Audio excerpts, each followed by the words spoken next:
मुग्धा और उसकी सास के बीच पूरा समय सास के किसी न किसी काम को लेकर मतभेद चलते ही रहते हैं। बहू, ओ बहू, जरा चाय बना दे। मुग्धा चाय लेकर आती है। ये लीजिए, और कुछ चाहिए? अरे नहीं, बस चाय पीने का मन था। जाओ, तुम दूसरा काम करो। चाय पीने के थोड़ी देर बाद सास दोबारा मुग्धा को आवाज लगाती है। अरे बहू रे, आओ बहू, जरा हलवा तो बना दे, मीठा खाने को मन हो रहा है। इसी तरह मुग्धा की सास पूरा समय कोई ना कोई काम बताकर उसे रसोई से बाहर तक निकलने नहीं देती। कभी चाय, कभी हलवा, कभी पानी तो कभी दूध, हर समय खाने को चाहिए और उसके लिए अपने हाथ पैर बिल्कुल नहीं हिलाने। परेशान किया हुआ है इन्होंने। सास की जबरदस्ती परेशान करने की आदतों से दुखी मुग्धा एक शाम सचिन के साथ अपने कमरे में बैठी हुई बात कर रही होती है। सुनो जी, मम्मी जी की ये जानबूझकर मुझे परेशान करने की फरमाइशों से मैं बहुत फ्रस्ट्रेट हो चुकी हूँ। पूरे दिन में एक सेकंड का आराम नहीं मिलता। रसोई से बाहर कदम रखती नहीं कि बहू ये बना दे, बहुरी वो बना दे। अरे इनकी फरमाइशें चलती ही रहती है। अरे मुग्धा, माँ खाने की शौकीन है, पर उम्र हो चली है, खुद खाना नहीं बना सकती, इसलिए तुमसे बोलती है। अरे तो शौक भी उम्र देख कर रखने चाहिए ना। समझ में नहीं आता, हर समय फेविकॉल का जोड़ लगाए सोफे से चिपके बैठी रहती है। इतना सब डाइजेस्ट कैसे हो जाता है उन्हें? अरे तुम मेरी माँ से इतनी नफरत कैसे कर सकती हो? मैं उसे नफरत नहीं करती जी, बस परेशान हूँ। जहाँ मुग्धा अपने पति से ये सब बोल रही होती है, वहीं उसकी सास भी कमरे के बाहर दरवाजे से कान लगाए सारी बातें सुन रही होती है और अगली दोपहर रसोई में मुग्धा के पास जाती है। बहू, आज ना मेरा कुछ मसालेदार खाने का मन है। तो चाय बना दूं? मुझे बहुत पसंद है। अरे ना, ऐसा कर लिट्टी चोखा बना ले। और हाँ, जितना मसाला बातों में मिलाकर पति को सुनाती हो ना, सब्जी में भी वैसे ही डाला करो, खाना स्वादिष्ट बनेगा। सास की बात सुनकर मुग्धा हैरान रह जाती है। मतलब अब पूरा समय मुझ पर हुक्म चलाने के साथ बंद कमरे में हुई पति पत्नी की बीच की बातें भी सुनती है? अरे बात जब मेरी थी तो सुनने में क्या दिक्कत है? ये कहकर सास वहां से चली जाती है। अरे अब तो हद पार हो गई। इस तरह से तो ये मेरा जीना मुश्किल कर देंगी। मुग्धा सास की हरकतों से परेशान उसका हल सोचने लगती है और इसी तरह कुछ दिन बीत जाते हैं, जिसमें सास का जन्मदिन आता है। मुग्धा बहुत खुशी के साथ अपनी सास को एंड्रॉइड मोबाइल गिफ्ट करती है। मम्मी, आपको सबसे बात करने के लिए बहुत दिक्कत होती है ना?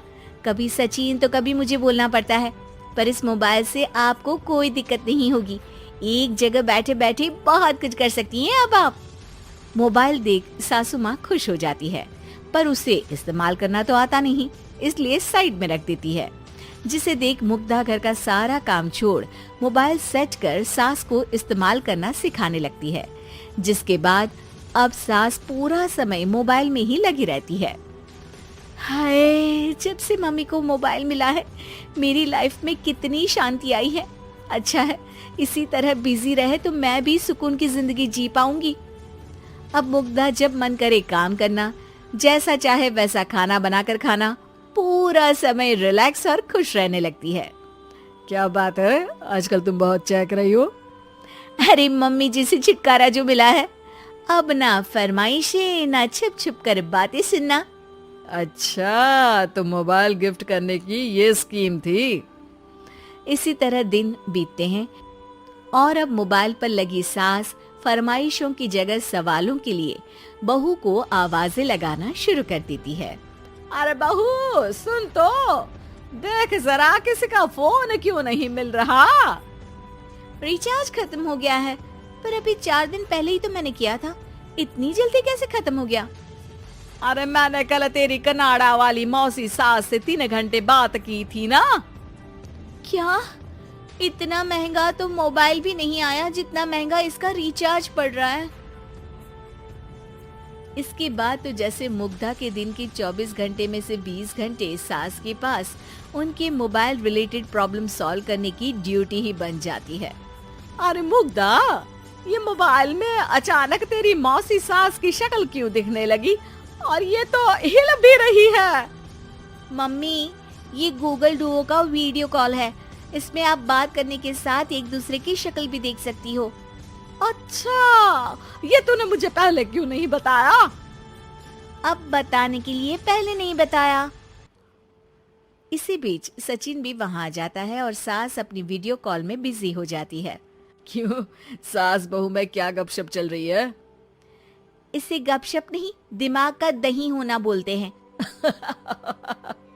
पर तुम तो मम्मी को मोबाइल देकर बहुत खुश थी, फिर क्या हुआ? हाँ, उसका सुकून भी कुछ ही दिन मिला। अब घर के टंटे खत्म हुए तो मोबाइल की टिंग टिंग शुरू हो गई। देखो भाई, कुछ पाने के लिए कुछ खोना तो पड़ता है। आखिर तुमने मोबाइल अपने फायदे के लिए ही तो दिया है, तो फिर सवालों के जवाब भी देने पड़ेंगे, क्योंकि जब तक उनके हाथ में ये फुथरू रहेगा, तुम्हारी लाइफ में प्राइवेसी और सुकून रहेंगे।